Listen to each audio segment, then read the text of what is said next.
all things are theory laden, and that, as Wilfred Sellers says, you don't just see something, you see something as, and using the Kantian language under a concept.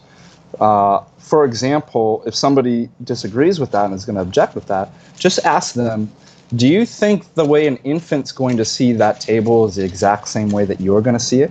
Of course not, because you have that sense data subsumed with under a whole host of concepts that the infant doesn't. Yes. And he uses that as an analogy as far as paradigms too, that again, you're going to see that fact in a very different way. That's a devastating argument. Yeah, that's really good. Yeah, it's a great argument, and that's what transcendental arguments are going to pick up. And people feel so strange because they're not getting the transcendental argument because they're constantly operating on the assumption of a traditional classical foundationalist idea, and that they're not going to admit that no, you've committed to certain presuppositions, and that all of your facts, propositions, and beliefs, in fact, do hang on one another and are colored by on. And the whole history of science should show us this. That, and I mean, just comparing the Ptolemaic system, where you have a geocentric universe, to the Copernican model of the heliocentric, right? You could use the same terms and concepts. They take on a whole new meaning in virtue of the paradigm, and the whole history of philosophy, of science, demonstrates this too. And no wonder that's where it arose from. This is why Kuhn is so good. Kuhn is wrong in his ultimate conclusions that that paradigms are incommensurable and you can't ever judge between them. But he's right in his critique that you're making right here, which is that if you just look at the way scientific revolutions occur, it shows that everybody wasn't just some neutral observer that went and everybody looked at the facts, and once we tallied up the facts, we saw that there were 17,000 facts on this side and there were 2,000 facts on this side, therefore 17,000. Yeah, I mean that's absurd, and that's not how humans operate. That's not how the world works. We don't work that way. And I think it's been many years since I was looking into Husserl and Heidegger, but one of my great grad classes, well, actually I had two, one on Husserl and one on Heidegger, but was concerning a great point that touches on this that Heidegger made, where a lot of the Heidegger studied under Husserl, and then there's a story that I think Dermot Moran tells when I got to hear one of his lectures one time, and he said that. Did you hear him? He was my professor. Oh, I didn't know that. Wow.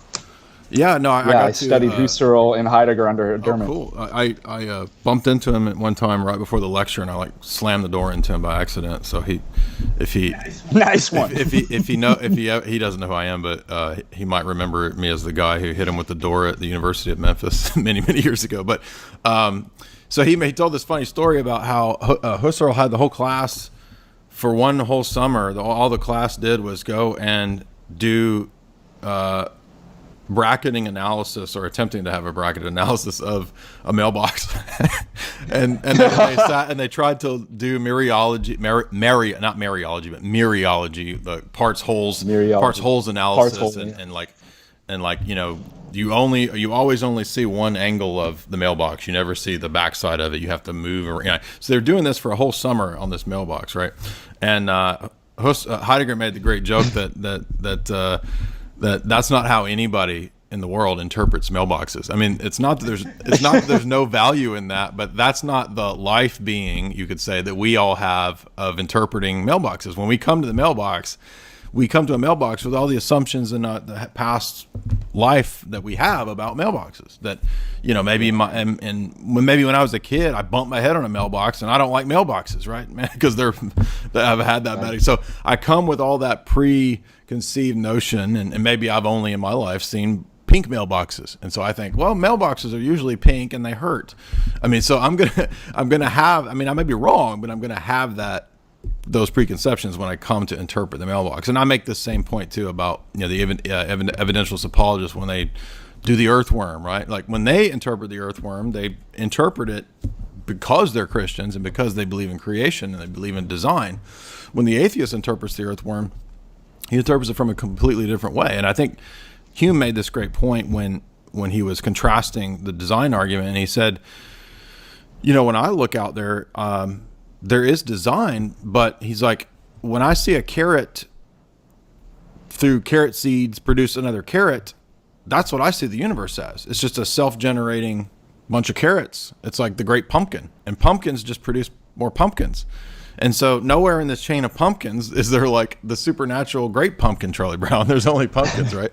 That's essentially the argument that Hume was making. I think he has a good point that design itself is going to be interpreted within the paradigm and framework that you have. Absolutely. So for us, design has a specific meaning that God designed the world. And it's fine to use the model of Aristotle, the triadic model that Maximus does in the 200 chapters, where he says that you can have the first cause, you can have the sustaining middle point of all reality, and then you have the telos of everything and of each individual thing. It's fine to use those Aristotelian four causes if you want. You can structure it like 3 or by 4, either however you want to do it.